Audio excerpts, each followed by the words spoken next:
أعوذ بالله من الشيطان الرجيم بسم الله الرحمن الرحيم أفرأيت الذي كفر بآياتنا وقال لأوتين مالا وولدا أطلع الغيب أم اتخذ عند الرحمن عهدا كلا سنكتب ما يقول ونمد له من العذاب مدا ونرثه ما يقول ويأتينا فردا واتخذوا من دون الله آلهة ليكونوا لهم عزا كلا سيكفرون بعبادتهم ويكونون عليهم ضدا ألم تر أنا أرسلنا الشياطين على الكافرين تؤزهم أزا فلا تعجل عليهم إنما نعد لهم عدا يوم نحشر المتقين إلى الرحمن وفدا ونسوق المجرمين إلى جهنم وردا لا يملكون الشفاعة إلا من اتخذ عند الرحمن عهدا وقالوا اتخذ الرحمن ولدا صدق الله العظيم. اللہ رب العزت نے سورہ مریم کی آیت نمبر 77 سے تلاوت کی توفیق عطا فرمائی. اللہ رب العزت نے ارشاد فرمایا اس آیت میں افرأیت الذی کفر بآیاتنا، کیا آپ نے دیکھا اس شخص کو جس نے ہماری آیتوں کا انکار کیا، وقال لأوتین مالا وولدا، اور اس شخص نے کہا کہ مجھے ضرور بھی ضرور دیا جائے گا مال بھی اور اولاد بھی. گزشتہ آیات میں اللہ رب العزت نے اس شخص کا تذکرہ کیا جو کہ آخرت کا انکار کرتا تھا، اور پھر اس کے بعد ان لوگوں کا ذکر کیا جو کہ اللہ کا انکار کرتے تھے، اللہ کی تعلیمات کا انکار کرتے تھے، اور یوں کہتے تھے کہ ہمارا مقام اچھا ہے، ہمارا میل جول، ہمارا اسٹیٹس، ہماری مجلس زیادہ اچھی ہے، تمہاری ہے.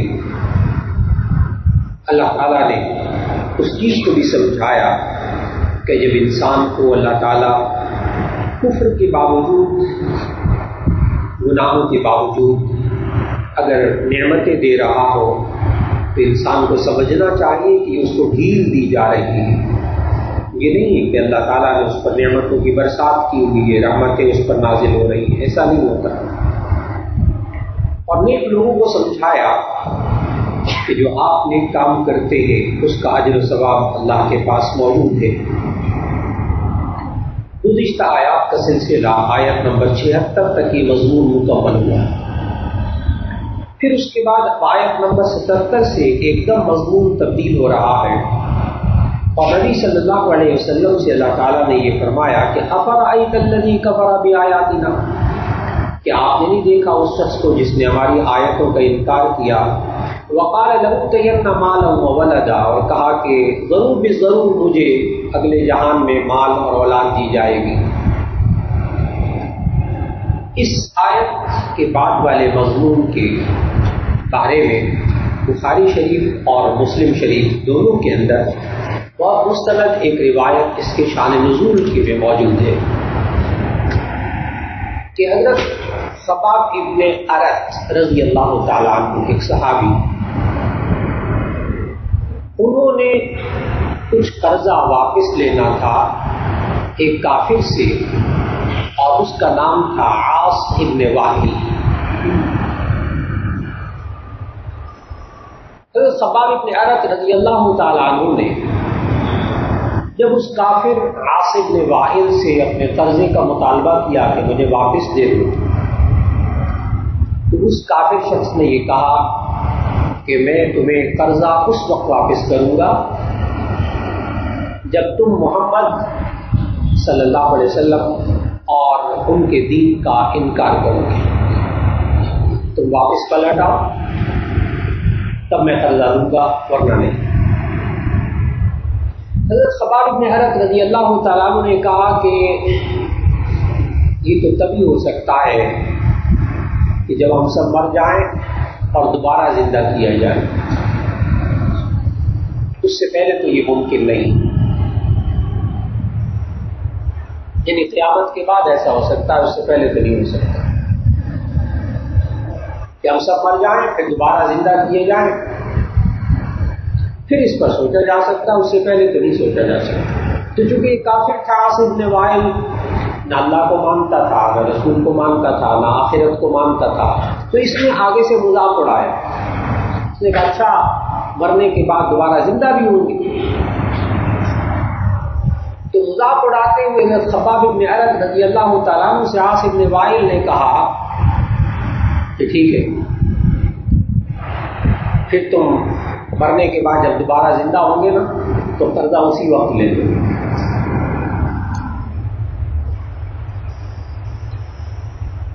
اور میرے پاس تو اس وقت بھی مال بھی ہوگا اور اولاد بھی ہوگی۔ یوں کہا اس کافر نے۔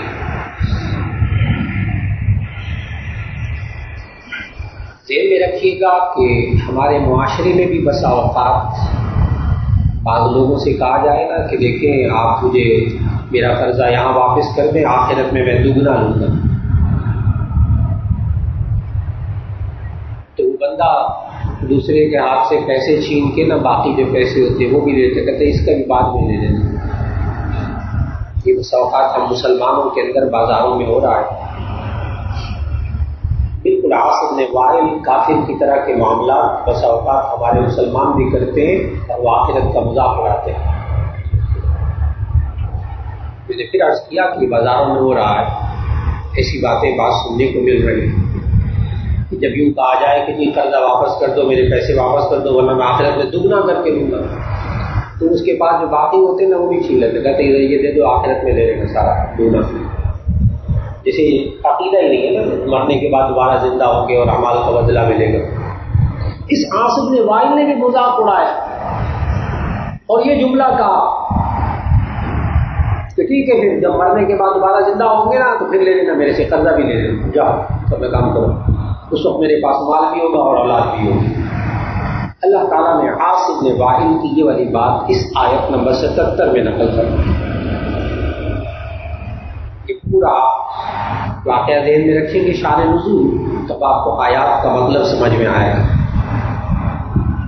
کہ افرأیت الذی کفر بآیاتنا، کہ آپ نے نہیں دیکھا اس شخص کو جس نے ہماری آیتوں کا انکار کیا تھا، وقال، اور یوں کہا تھا کہ لأوتین مالا وولدا، کہ اسے ضرور بھی ضرور دیا جائے گا مال بھی اور اولاد بھی، یعنی آخرت میں مرنے کے بعد دوبارہ جب اٹھیں گے تو مال بھی ہوگا اور اولاد بھی ہوگی۔ اس کے کافر نے کہا، مذاق اڑاتے ہیں۔ اللہ تعالیٰ نے آگے سوالیہ جملہ فرمایا اگلی آیت میں، اطلع الغیب، اطلع، یہاں ایک حمزہ استفہام محذوف ہے، تب ترجمہ کرتے وقت آپ کو آسانی رہے گی۔ کیا وہ غیب پر مطلع ہو گیا؟ اطلع الغیب، کیا وہ غیب پر مطلع ہو گیا ہے تو اس کو آخرت میں مال اور اولاد ملے گی؟ ام اتخذ عند الرحمن عہدا، یا اللہ نے رحمان نے اس سے کوئی وعدہ کر لیا ہے جب تم مر جاؤ گے دوبارہ زندہ ہوگے تمہیں مال اور اولاد ملے گی؟ کلا، ہرگز نہیں، کلا ہرگز نہیں۔ سنکتب ما یقول، ہم لکھ رہے ہیں جو یہ کہہ رہا ہے، ونمد له من العذاب مدا، اور ہم لمبا کر دیں گے اس کے لیے عذاب، خوب لمبا کرنا ہے۔ اب اس لیے کہ بات لکھ رہے ہیں تو یہ جملے کہہ رہا ہے، وَنَرِثُهُ مَا يَقُولُ، یہ جملہ سمجھنے والا ہے، وَنَرِثُهُ مَا يَقُولُ، اور یہ جو کہہ رہا ہے جس کے بارے میں، نَرِثُهُ، ہم اس کے وارث ہوں گے، مالک ہوں گے، وَيَأْتِينَا فَرْدًا، اور یہ ہمارے پاس اکیلا آئے گا۔ نَرِثُهُ مَا يَقُولُ، یہ جو کہہ رہا ہے میرے پاس مال بھی ہوگا اولاد بھی ہوگی، اللہ کہتا ہے یہ جب مرے گا نرثہ ما یقول، یہ جو کہہ رہا ہے نا کہ میرے پاس مال اور اولاد ہوگی، یہ جب مرے گا تو یہ سب چھوڑ کے آئے گا اور اس وقت ہم مالک ہوں گے، اس کے ہم وارث ہوں گے۔ اللہ کہتا ہے اس کے پاس کچھ نہیں ہوگا۔ وَيَأْتِينَا فَرْدًا، یہ ہمارے پاس اکیلا ہے، نہ مال ہوگی نہ اس کے پاس اولاد ہوگی۔ ہر انسان کے ساتھ ایسا ہے، ساری زندگی مال اور اولاد کرتا رہتا ہے، ساری زندگی کسی دائرے میں رہتا ہے، لیکن اللہ کہتا ہے وَيَأْتِينَا فَرْدًا، ہمارے پاس آنا اکیلا ہی ہوگا، یہ سب چھوڑ کے آؤ گے۔ لیکن اس آیت کو ذہن میں رکھ لیجیے گا، ساتھ کیا ہوں گے؟ والباقیات الصالحات، والباقیات الصالحات، نیک اعمال انسان کے ساتھ ہوں گے، باقی سب یہی رہ جائے گا۔ پھر اللہ تعالیٰ نے ان کافروں و مشرکین کے بارے میں فرمایا وَاتَّخَذُوا مِن دُونِ اللَّهِ آلِهَةً، یہ لوگ اللہ کے علاوہ خدا بہت سارے بنائے پھرتے ہیں۔ وَاتَّخَذُوا مِن دُونِ اللَّهِ آلِهَةً، یہ اللہ کے سوا اور خدا اور معبود بنا لیتے ہیں۔ لِيَكُونُوا لَهُمْ عِزًّا، تاکہ یہ ان کے لیے عزت بن جائے، یہ خدا ان کی سفارش کریں گے آخرت میں۔ کلا، ہرگز نہیں، ہرگز نہیں۔ سَيَكْفُرُونَ بِعِبَادَتِهِمْ، یہ جن خداؤں کی عبادت کرتے ہیں وہ خود اس وقت آخرت میں انکار کریں گے ان کی عبادت کا۔ وَيَكُونُونَ عَلَيْهِمْ ضِدًّا، اور وہ ان کے خلاف ہو جائیں گے۔ ضدًا کا معنی الٹ۔ وَيَكُونُونَ عَلَيْهِمْ ضِدًّا، جن کو خدا بنائے بیٹھے ہیں یہ قیامت کے دن انہی کے خلاف ہو جائیں گے۔ آج انسان جن انسانوں کو معبود بنا لیتا ہے ان کی پرستش کرنا شروع کر دیتا ہے، ان کو سجدے کرنا شروع کر دیتا ہے، یہ کھلا شرک کر رہا ہوتا ہے۔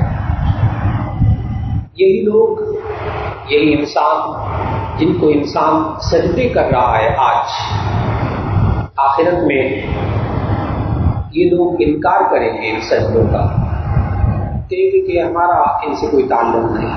وَيَكُونُونَ عَلَيْهِمْ ضِدًّا، اور یہ ان کے خلاف ہو جائیں گے قیامت کے دن، کوئی کام نہیں آئیں گے۔ أَلَمْ تَرَ أَنَّا أَرْسَلْنَا الشَّيَاطِينَ عَلَى الْكَافِرِينَ تَؤُزُّهُمْ أَزًّا، کیا آپ نے یہ دیکھا کہ أَنَّا أَرْسَلْنَا الشَّيَاطِينَ عَلَى الْكَافِرِينَ، کہ ہم نے شیطانوں کو بھیجا ہے کافروں پر، تَؤُزُّهُمْ أَزًّا، وہ ان کو اور ابھارتے ہیں، کفر پر، شرک پر اور ابھارتے ہیں، شیطان ان کو اور بہکاتا ہے۔ فَلَا تَعْجَلْ عَلَيْهِمْ، آپ ان کے بارے میں جلدی نہ کریں۔ فَلَا تَعْجَلْ عَلَيْهِمْ، ان کے بارے میں جلدی نہ کریں۔ إِنَّمَا نَعُدُّ لَهُمْ عَدًّا، ہم صرف ان کے لیے گنتی گن رہے ہیں۔ إِنَّمَا نَعُدُّ لَهُمْ عَدًّا، ہم ان کی ایک ایک لمحے کی گنتی کر رہے ہیں۔ يَوْمَ نَحْشُرُ الْمُتَّقِينَ إِلَى الرَّحْمَنِ وَفْدًا، جس دن کے متقین کو ہم جمع کریں گے رحمان کی طرف، وفدا، ایک وفد کی صورت میں، ایک جماعت کی صورت میں، ایک اعزاز کی صورت میں۔ یوم نحشر المتقین الی الرحمن وفدا، جس دن کے ہم متقین کو جمع کریں گے رحمان کی طرف، اللہ کی طرف، ایک وفد کی صورت میں، بڑے اعزاز کے ساتھ۔ وَنَسُوقُ الْمُجْرِمِينَ إِلَى جَهَنَّمَ وِرْدًا، وَنَسُوقُ الْمُجْرِمِينَ، اور ہم جرم کرنے والے مجرموں کو ہم ہانکیں گے جہنم کی طرف، وردا، پیاسا۔ یہاں وردا کا مفہومی ترجمہ تمام ترجموں میں آپ کو ملے گا پیاسا۔ ویسے ورد یرید کا معنی ہوتا ہے اترنا، لفظی معنی اترنا،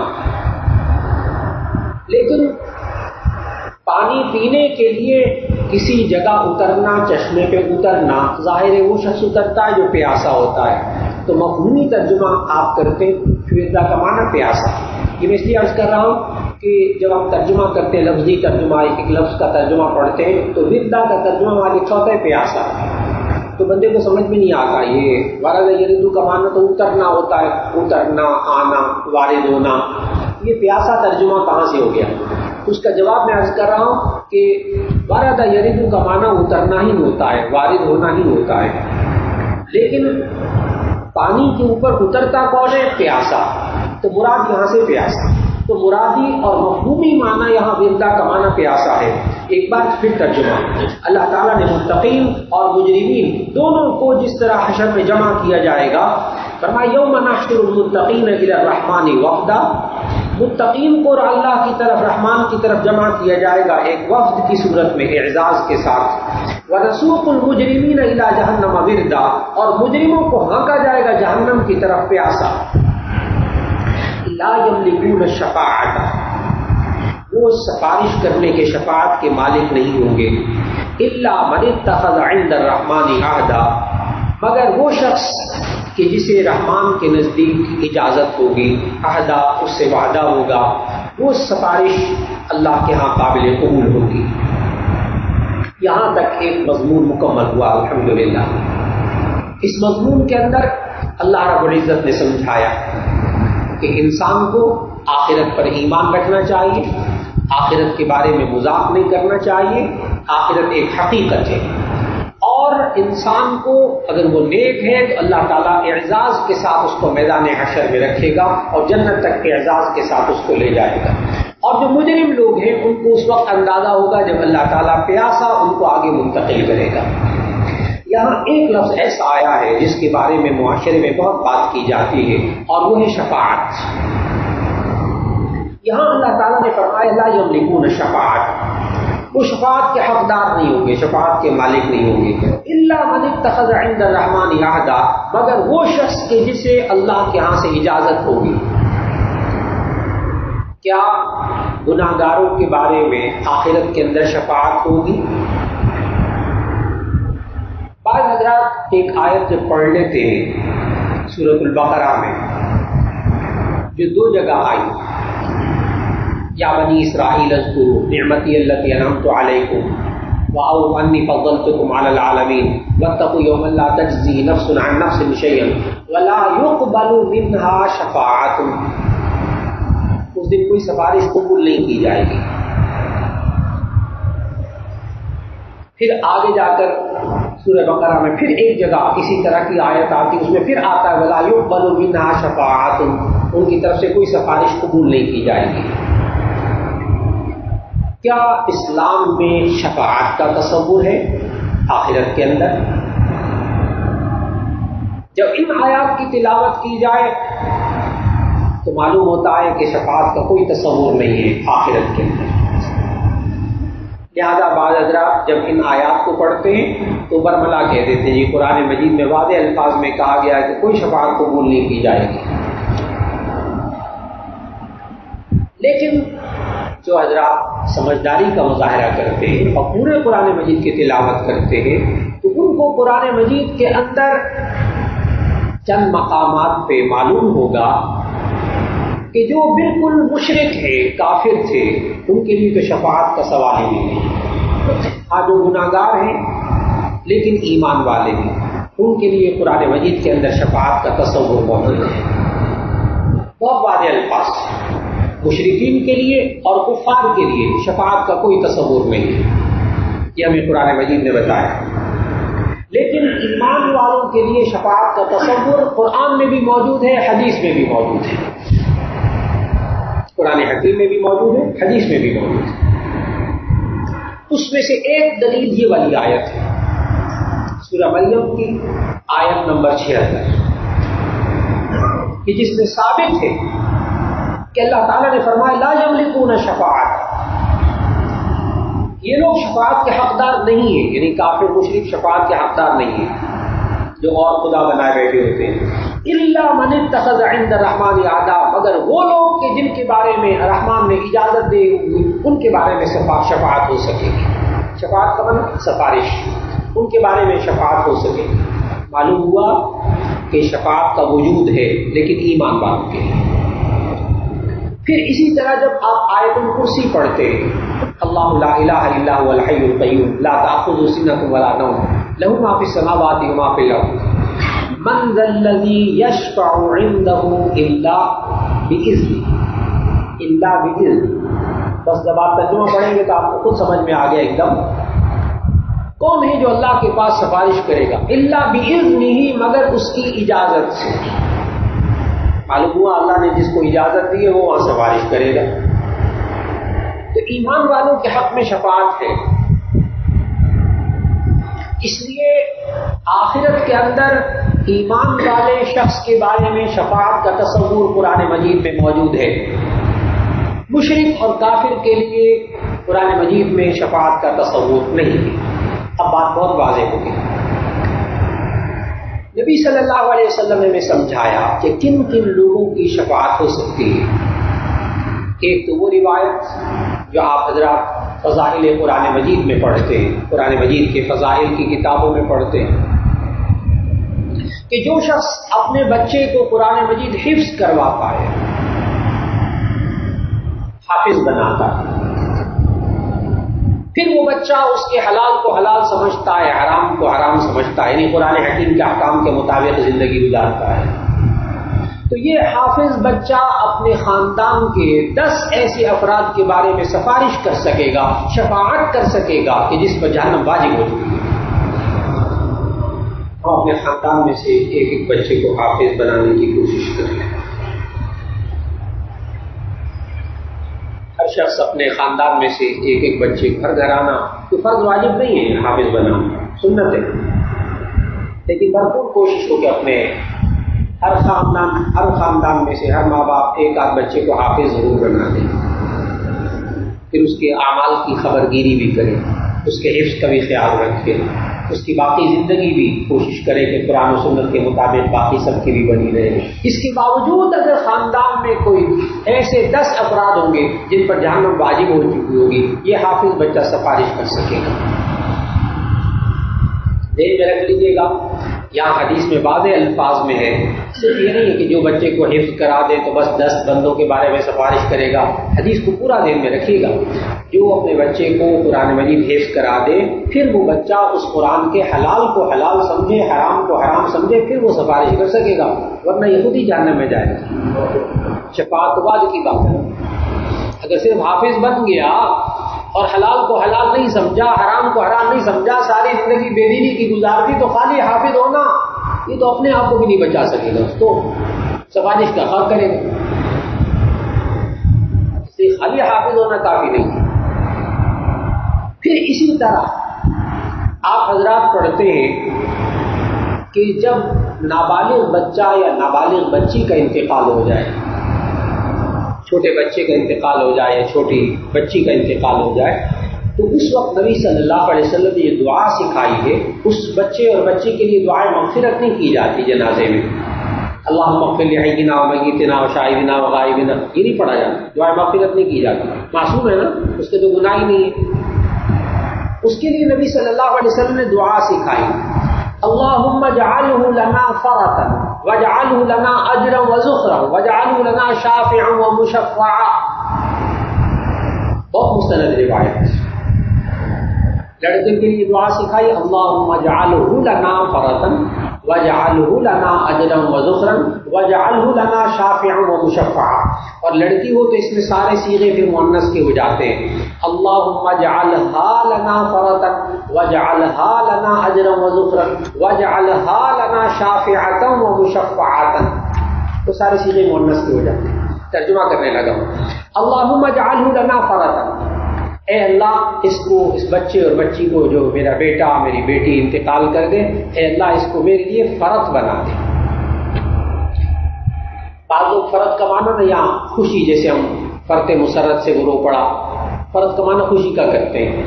حقیقت یہ ہے کہ عربی زبان میں فرط کہتے ہیں کہ جب کوئی پانی کے اندر تیر رہا ہو تو ایک آگے آگے تیراک چلتا ہے, تیرنے والا, اور پیچھے باقی چلتے ہیں. تو جو آگے آگے چلتا ہے اس کو فرط کہتے ہیں عربی میں. اللہم اجعلہ لنا فرطا, اے اللہ اس کو آخرت میں میرے لیے فرط بنا دے, اس بچے کو یہ آگے آگے ہو, ہم ماں باپ پیچھے پیچھے ہو, اور جنت میں داخل ہو جائیں گے. اس لیے نبی صلی اللہ علیہ وسلم نے فرمایا کہ جب کسی کا نابالغ بچہ, نابالغ بیٹا یا بیٹی انتقال کر جائے تو آخرت میں اس کے لیے یہ جنت میں داخل ہونے کا ذریعہ بنے گا. آگے آگے چھوٹا بچہ ہوگا, معصوم بچہ, پیچھے ماں باپ ہوں گے. اللہم اجعلنا فرطا واجعلہ لنا اجرا وذخرا, اور اس کو ہمارے لیے آخرت میں ثواب اور ذخیرہ بنا دے. وَاجْعَلْهُ لَنَا، جو اللہ الفاظ سنانا چاہتا تھا، وَاجْعَلْهُ لَنَا شَافِعًا وَمُشَفَّعًا، اے اللہ اس کو سفارش کرنے والا، شفاعت کرنے والا اور شفاعت کیا ہوا بنا دے۔ معلوم ہوا نابالغ بچہ انتقال کر جائے تو وہ بھی شفاعت کر سکے گا ماں باپ کے حق میں۔ پھر آپ حضرات جو آج کل ایک خاص کام کر رہے ہیں دن کو اور ایک خاص کام کر رہے ہیں رات کو، اللہ توفیق دے رہا ہے۔ نبی صلی اللہ علیہ وسلم نے سمجھایا، فضائل رمضان میں یہ بھی روایت موجود ہے، بہت مستند روایت، کہ نبی صلی اللہ علیہ وسلم نے فرمایا کہ قیامت کے دن یہ روزہ اور یہ قرآن دونوں اس بندے کے بارے میں شفاعت کریں گے۔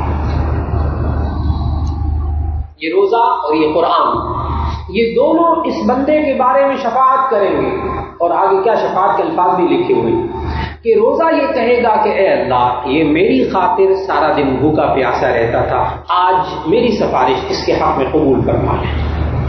انشاءاللہ اس مہینے کے بھی 29 یا 30 روزے سفارش بنیں گے انشاءاللہ۔ جو پہلے بھی روزے رکھے آئندہ بھی رکھے انشاءاللہ ہر روزہ شفاعت کرے گا۔ اور قرآن یہ شفاعت کرے گا، الفاظ ہے حدیث کے جس کا ترجمہ عرض کر رہا ہوں، یہ قرآن شفاعت کرے گا کہ اللہ راتوں کو کھڑے ہو کر، یہ نیند کو چھوڑ کر، اپنے بستروں کو چھوڑ کر یہ مجھے سنتا تھا، مجھے پڑھتا تھا تراویح کے اندر اور رات کے قیام اللیل کے اندر، اے اللہ میری شفاعت اس کے حق میں قبول فرما لے۔ اللہ ہم سب کے حق میں یہ والی شفاعت اللہ تعالی ہمیں مہیا فرما دے آخرت کے اندر۔ دعا فرما لیجیے۔ الحمدللہ رب العالمین، اللهم صل على سيدنا ومولانا محمد وعلى آل سيدنا ومولانا محمد